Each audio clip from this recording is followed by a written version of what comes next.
चरणों में इच्छामी, माता जी के चरणों में बंदामी। महर्षि अभी 31 अक्टूबर के दिन, दिवाली के दिन हमने एक प्रश्न रखा था।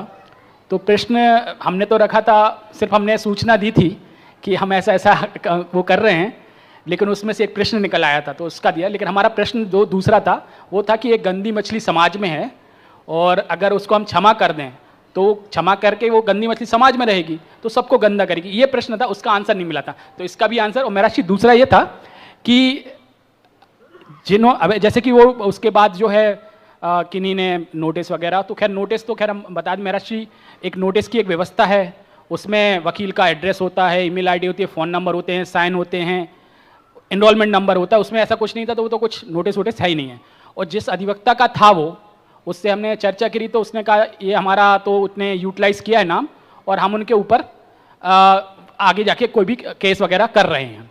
तो मेरा प्रश्न ये था कि अब तो ये साफ हो गया कि वो व्यक्ति नहीं है, लेकिन अभी वो जो व्यक्ति है कोई ना कोई तो है, तो उसको क्या दोष लगेगा?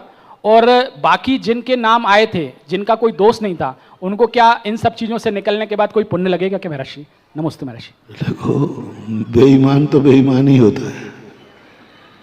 जिसके बस में दोष होता है, खोट होता है, वो इस प्रकार की हरकतें करते हैं।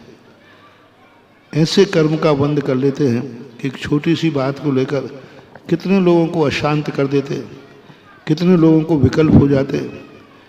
अब ऐसे ही लोग निधत्त निकाचित कर्मों को बांधते हैं।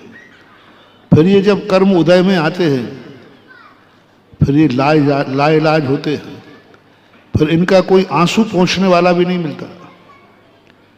ऐसे लोगों को ऐसे कर्म का बंध हो जाता है कि उनको आंसू पोंछने वाला भी कल के दिन नहीं मिलता। अपन देखते हैं कई लोग कहते हैं महाराज जी हमारी कोई सुन ही नहीं रहा। कैसे सुनेगा? ऐसे जो निधत्त निकाचित कितने लोगों को अशांति पैदा कर देते हैं। खैर उनका वो जाने, अपन को कोई घाटा नहीं है, क्योंकि महान आत्माओं के ऊपर जितने संकट आते हैं उनकी ऊंचाइयां और बढ़ती हैं। नियम से मैंने तो अनुभव किया, मैं आज इतनी ऊंचाई तक पहुंचा हूं भक्तों की बदौलत नहीं, भक्तों की बदौलत नहीं है, इन्हीं नकारात्मक सोच वालों की तरफ से है। और सारा भारत जानने लगा है। और अब तो लोग, जो 4 लोग नहीं थे, अब 400 सहानुभूति है। अब तुम्हारी जो बात कह रहे ना तुम नोटिस से, इससे अभी सागर के लोग ही चंद्रमान में साथ थे, अब तो पूरा भारत हो गया हमारे साथ। मतलब इससे तो हमारा यूनियन और मजबूत हो गया, बढ़ गया। दुर्योधन ने भीम को जहर भरी खीर खिला दी और समुद्र में फेंक दिया। तो उन्होंने सोचा कि इसका बहुत नुकसान हो जाएगा, लेकिन जैसे भीम नीचे पहुंचा तो वहाँ शेष नाग हैं वैष्णव दर्शन के अनुसार, उन्होंने उनको काटा।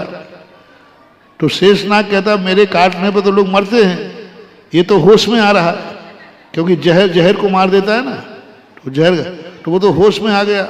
शेष नाग ने पूछा कौन है तुम? तो उन्होंने बताया साहब ऐसे ऐसी बात है, मुझे भूख लगी, मेरे सब भाई कुटुंबी ने हमें ऐसा ऐसा किया। शेषनाग इतने प्रसन्न हुए, बोले भीम तुम पांडुपुत्र हो, तुम्हारे साथ ऐसा हुआ है, लो ये अमृत रखा है, जितने कटोरे पी जाओ, एक कटोरे में 10 हाथी का बल है। अब वो खीर खा के गया ही था, प्यास तो लगी थी, तो भीम 7 कटोरे डकार गए। तो कितने हाथी का बल आ गया? 7। वैसे भीम काफी था, और जब वहां से निकल के आया प्लस 70 हाथी का बल लेके आया। अब दुर्योधन कहते मैंने तो इसको मिटाने का प्रयास किया, ये तो और। तो ये मिटाने वाले कुछ सूरज पर धूल फेंकने का प्रयास करोगे तो स्वयं का ही चेहरा गंदा होगा, सूरज का कुछ बिगड़ने वाला नहीं है।